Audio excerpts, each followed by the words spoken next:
জয় শ্রীকৃষ্ণ।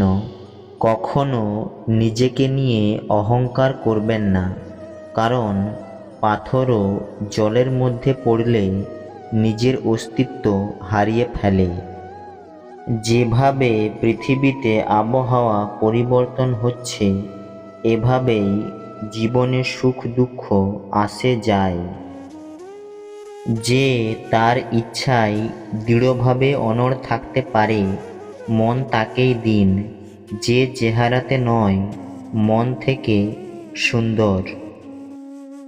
সফল হতে হলে আপনার পরিশ্রমে বিশ্বাস রাখতে হবে, কারণ ভাগ্য তো জুয়া খেলায় পরীক্ষা করা হয়। একদিন এই সময় অবশ্যই কেটে যাবে। খুশি যখন থাকে না, দুঃখ কিভাবে সারা জীবন থাকবে? আপনি একটি ব্যক্তিকে এক বছরে ততটা জানতে পারেন না, যতটা সেই ব্যক্তিকে রাগের মুহূর্তে দেখে জানতে পারবেন।